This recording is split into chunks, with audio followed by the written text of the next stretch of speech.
Hey guys, welcome into the Stinkin Truth Podcast alongside Mike Evans. I am Mark Schlereth. Thank you so much for making us a part of your day. Mike, how are you, buddy? I am doing great. I am fine. I'd like to know how you're doing, big man, because my guess is you've probably heard from a Bengal fan or two. Oh, yeah. How dumb are they? By the way, I told you so, they spent the money. Because they spent some money on two wide receivers doesn't make the past of them being cheap for decades. That doesn't change the fact that that's how they've operated their business for the last 50 years. So, all of a sudden, they spent money on Jamar Chase. They spent money on T. Higgins. They made Jamar Chase the number one paid player outside of the quarterback position in the National Football League. And they made T. Higgins the highest number two wide receiver in the National Football League. Doesn't change the past. Doesn't change the fact that they were unwilling to spend money over the course of the last 5 decades. But whatever, if you want to pat yourselves on the back for this signing, and I'll pat them on the back. Good for you guys. You spent a bunch of money. Congratulations. That's awesome. My only question is, are they trying to win a fantasy football league or are they trying to win a Super Bowl? Because this is a extraordinary heavy investment in 3 players. We'll play the same position. Yeah, it's to me hey, listen, congratulations, you're spending the money. Okay, congratulations, you're no longer quote unquote cheap. Now you're just stupid. You're no longer cheap, but now you're just stupid. Thanks.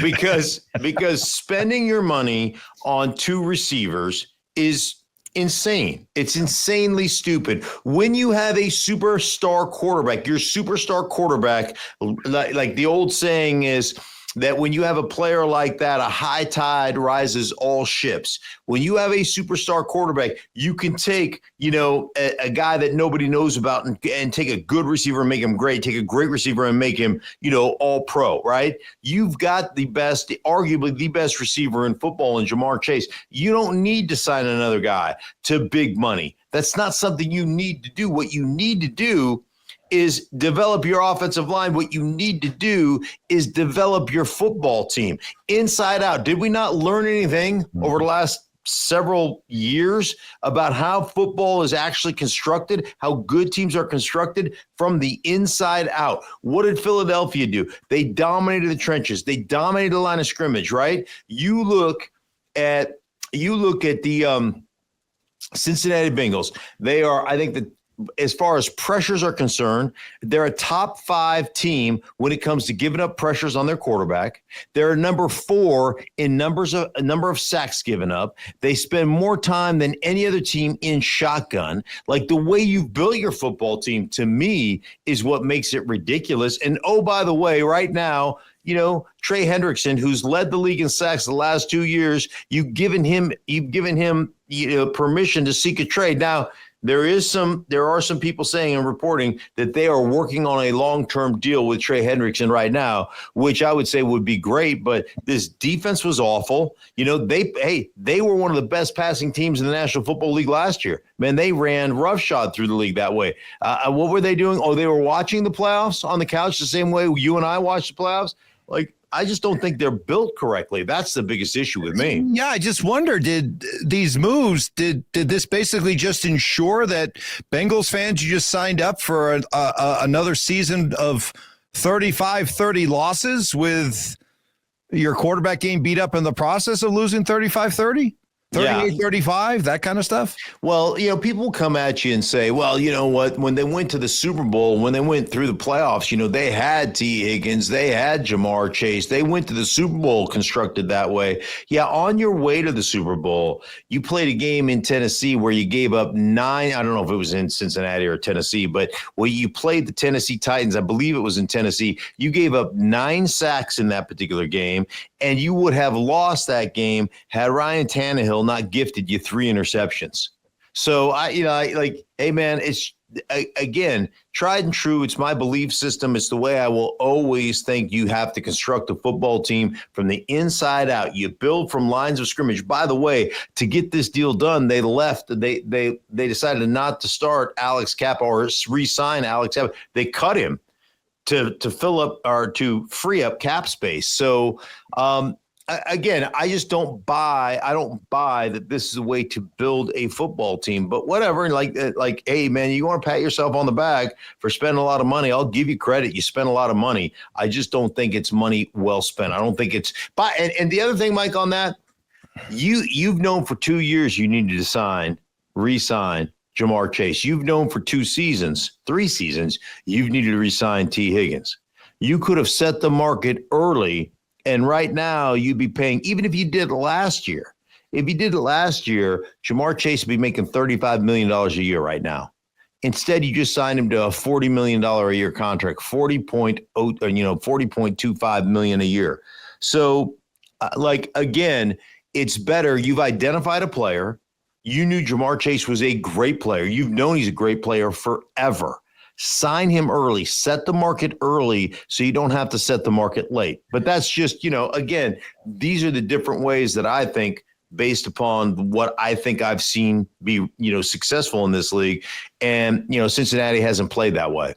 Hey, listen, I rode Joe Burrow and T. Higgins all the way to a fantasy football championship last year. So, hey, if they want to continue that model, it'll be good for us fantasy football players. I don't know if it'll be good for Bengal football fans.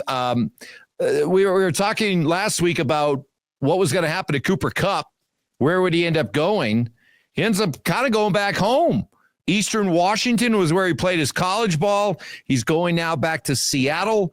He's going to be paired up with Sam Darnold. A 3-year deal for $45 million for Cooper Kupp. Does that deal surprise you at all? It does surprise me because I just didn't think it'd be like that long term of a deal, and Cooper Kupp is a phenomenal player and he does so many things well. You and I work with Brandon Stokely, always talks about for the love of the game routes, and Cooper Kupp is a football player. He's a guy that in the run game will get involved in the run game. He's one of the few receivers I've ever seen kind of motion across a formation and work in tandem, on a zone blocking scheme with a tackle. They call that a tray block when it's a tackle and a tight end. Well, he motions over and it's a tackle, wide receiver working a tray up to the next level, up to the second level, be it, either a safety or a linebacker. So one of the few guys that does it exceptionally well.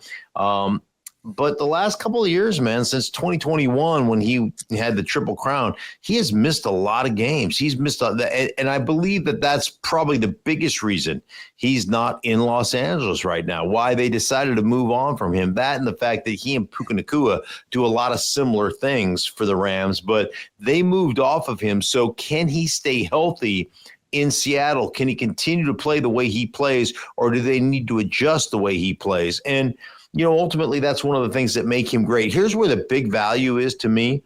Like when you sit down and you talk to Matthew Stafford, he'll tell you, when I came to Los Angeles from Detroit, Cooper Kupp sat down in the meeting rooms with me and helped teach me the offense. Like this guy is a wide receiver who's like a quarterback playing there. So he will help the assimilation of that offense, because it's the same offense under Clint Kubiak that essentially they ran in, the same route offense that they ran in Los Angeles, that they've run, all over the league. It's that West Coast, Gary Kubiak, Mike Shanahan, Kyle Shanahan derivative of that offense. So a lot of the things that he'll be doing are the things he did with the Rams, and he'll really help Sam Darnold, who, by the way, Sam Darnold left Carolina when he was a free agent, went and signed with San Francisco because he wanted to learn a actual West Coast, like real NFL offense, went there, then went to Minnesota and did all kinds of things last year, 4,500 yards, he had 35 TDs or whatever it was. Unbelievable, same offense. Now he goes to Seattle. By the way, 3 years in a row, in that root offense that's West Coast with Kyle Shanahan, obviously to Kevin O'Connell, now to Clint Kubiak. So that really bodes well for the quarterback. But when you have a receiver that understands the game like Cooper Kupp understands the game, that can only help Sam Darnold. I guess in fairness to Cooper Kupp, what we look at as his decline is actually still a really good standard for a lot of receivers. Yeah, he's not nearly the same guy he was when he had a ridiculous 145 catches for almost 2,000 yards and 16 touchdowns. But you look at what passes for slipping these last 2 years, 59 catches for 737 yards, 67 catches for 700 yards, 11 touchdowns in those 2 years. There are a lot of receivers out there that would love to have those kind of numbers. And there are a lot of receivers out there around the NFL and free agency who are getting paid pretty well to put up those kind of numbers. So if you can just kind of readjust the standard of what you normally would expect out of Cooper Kupp, is this still a pretty good deal? I think he's a hell of a football player, so I do think it's a good deal. The other thing is the ancillary things that he does as a football player, all the blocking stuff that he does, all those different things that he is incredible at. And I think that's a big kind of feather in the cap of Cooper Kupp. And then you think about the way that Clint Kubiak is going to design his offense, the way he wants to run the football, set up the play action stuff. Like, that's a perfect fit. Now, you know, do you ask him to continue to kind of get involved at the line of scrimmage, you know, with the blocking schemes and all that stuff? Maybe you say, hey, listen, we're not going to ask you to do that stuff. We've got tight ends to do that stuff. We're not going to ask you to do all that stuff, but we are going to ask you to block on the bubble screens and do some things, you know, more in line with what most receivers do. Like, could you keep him healthy? It's your job as the Seahawks to manage his body a little bit to keep him healthier. Like, if you get a healthy 17 games out of Cooper Kupp, you're talking about a guy that's going to have 75, 80 catches, going to have close to 1,000 yards, probably going to have 7 or 8 touchdowns. So I think again, I'm just a huge fan of him as a football player. And so, you know, obviously he's got to stay healthy, but what a valuable asset he is in a team that I think is sneaky. Yeah. I think a lot of people just write him off. The Seattle Seahawks is like, oh, they're not going to be any good, and Sam Darnold's going to regress. He doesn't have the weapons that he had in Minnesota. You know, there's no Jefferson, there's no Addison, Hockenson, you know, blah, blah, blah. They don't have Jones. They ran the ball. I think all those things, you know, are obviously true, but I think the Seahawks are one of those teams at the end of the year will be fighting for a wild card berth. And you look at that division, Arizona, does anybody believe in Arizona? San Francisco seems to be on the outside looking in, like they're having a reset right now. They're like dumping salary. And so it looks like that's a rebuild in San Francisco. The Rams look like the class of the NFC West, but listen, man, I believe that the Seahawks can be fighting for a playoff berth. Is this the week we find out where Aaron Rodgers is going? I hope so. I mean, you know, it's really interesting because obviously they drafted J.J. McCarthy to be their starting quarterback, right? And then he hurts his knee, and Sam Darnold does what Sam Darnold does. And so far this offseason, we have heard that Minnesota was having discussions with Sam Darnold. It didn't work out. Sam left and went to Seattle, right? They could have come out at that point and said, hey, J.J. McCarthy is our guy.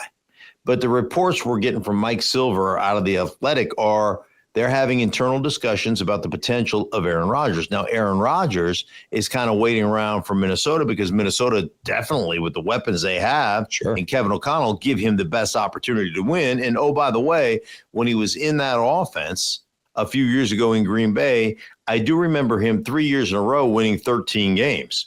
So he's very familiar with that offense. The other thing I will tell you that's an interesting point about Kevin O'Connell, having done a bunch of Minnesota games, Kevin O'Connell loves to run stuff from the line of scrimmage. He loves to run the check with me stuff. Hey, man, if they give us this, I want to get into this. If they give us this, I want to get into this. So they call it can it packages or kill it packages, right? And so it's much easier to run that stuff at a higher level and to run more of it during the course of a game plan if your quarterback is what? Experienced, right? So your odds of running that kind of check with me, call it on the line of scrimmage type of offense is greatly enhanced if you're Kevin O'Connell with Aaron Rodgers than it would be. And again, this is outside looking in, than it would be, I assume, with J.J. McCarthy, who has yet to take a snap in the National Football League. So, again, the fact that they haven't just come out and said, hey, J.J. McCarthy is our guy, would lead me to believe that they're at least having those discussions internally. And, Aaron Rodgers is waiting for those discussions because he's got a contract on the table, my understanding, with the Pittsburgh Steelers. Okay, that was going to be my question. So what is the first domino that needs to fall here to not only find out where Aaron Rodgers is going to be, but maybe some of these other quarterbacks? So you're saying it's the Vikings. The Vikings and Aaron Rodgers are the first domino that has to fall before the other dominoes go accordingly.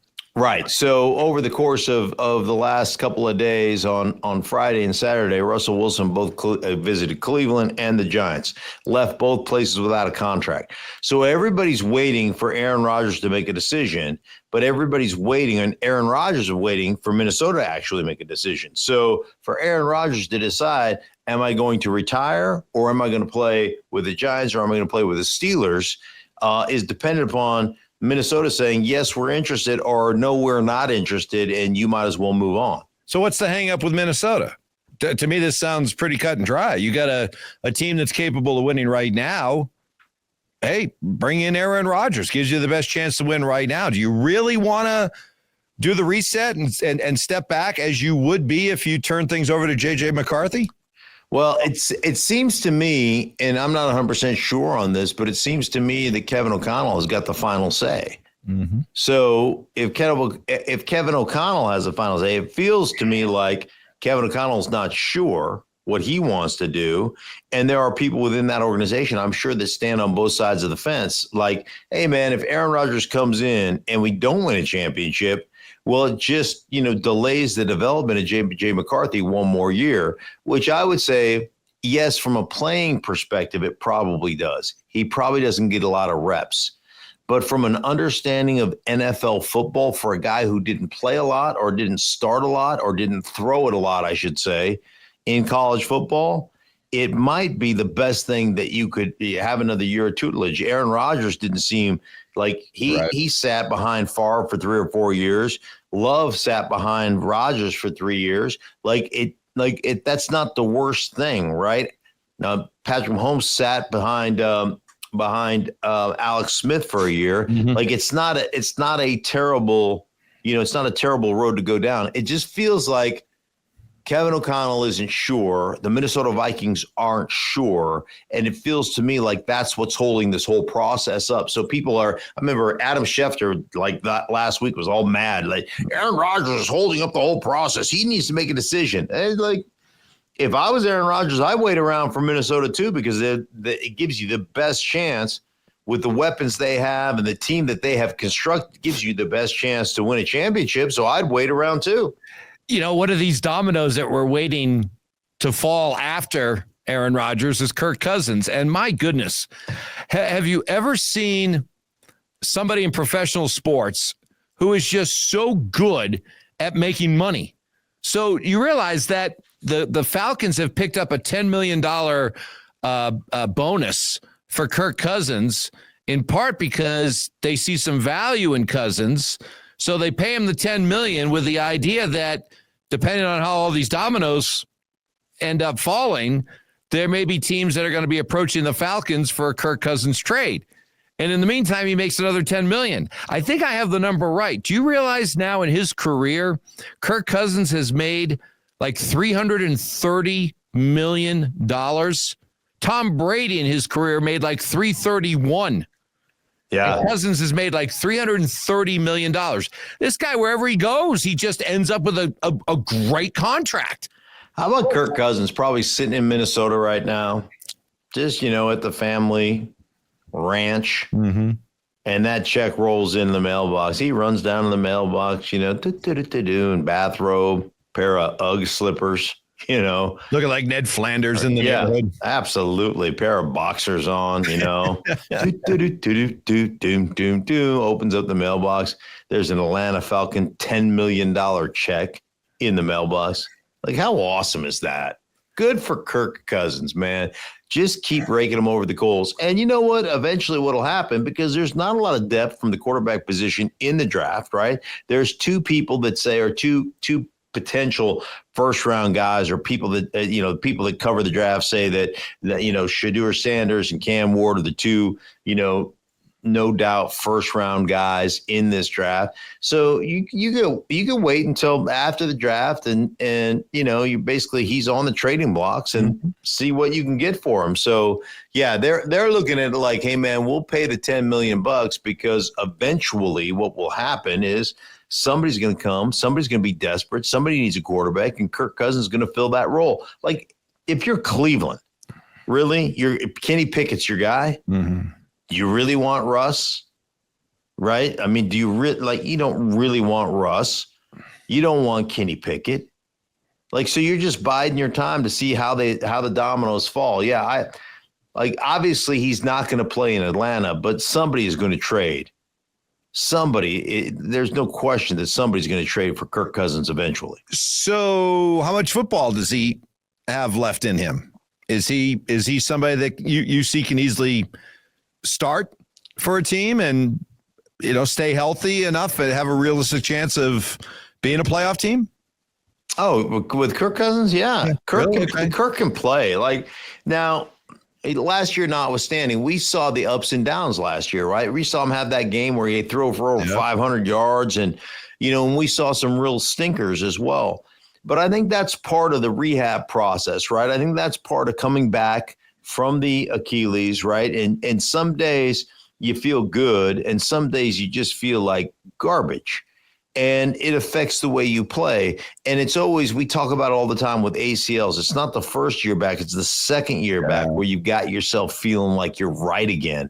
And I think that certainly hindered him. I think it hampered him over the course of last season. And like I said, man, he had some brilliant games and he had some stinkers. And I think ultimately you'll look at that and say, man, Kirk Cousins, 2 years removed from that Achilles tendon injury, that dude's going to be ready to play and ready to play at a high level. There's no question the guy is super smart.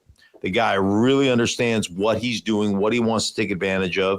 And you put him in, you protect him, you have a running game for Kirk Cousins, and he'll make a bunch of plays throwing the football. Yeah, I mean, this is a guy who went out last year in an NFL game against Tampa and went 42 of 58 for 509 yards and 4 touchdowns. Now, as the season went along, his play dropped off, but he still had a 344-yard passing game at Minnesota.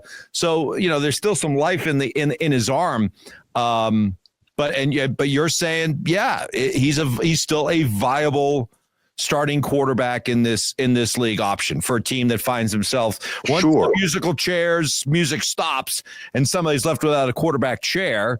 He's somebody that you would feel comfortable trading for. He's a guy, like, who's out there right now. We talked about Russ, right? Yeah.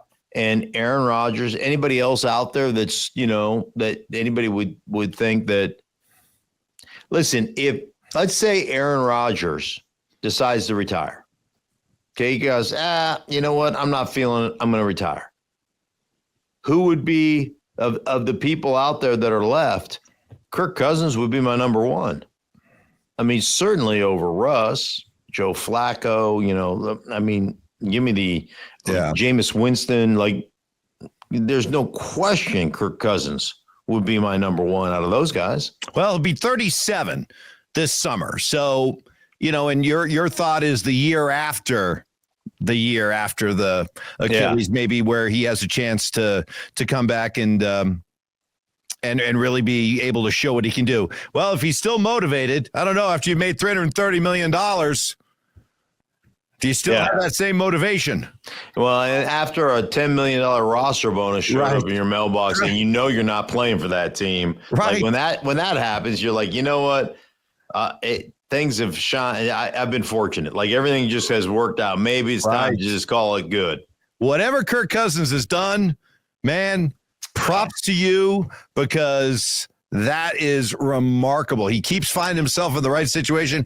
Hey, you're going to be the first person to get a 3-year fully guaranteed contract at $90 million. We've never had one of those before. You get to be the first one that gets this deal. You get to be the first one that says, hey, we're just going to hold on to you. We have no intention of keeping you, but we're going to pay this roster bonus just so that we have a chance to be able to trade you down the road. Here's $10 million just to kind of cool your jets for a while. What a deal. What a deal indeed. Finally, one other story. I know you love this guy. Kyle Juszczyk was not out there very long. He goes back to the 49ers, and that just seems appropriate, doesn't it? That he stays with that franchise where you could tell he's got such love for that franchise and they for him.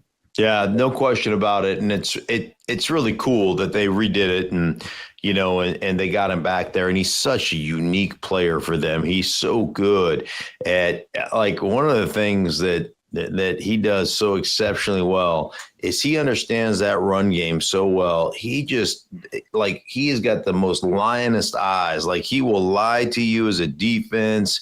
He'll be flying up the field on the right-hand side and all of a sudden just right back, cut you off the backside. He just never gives it away. He's really good.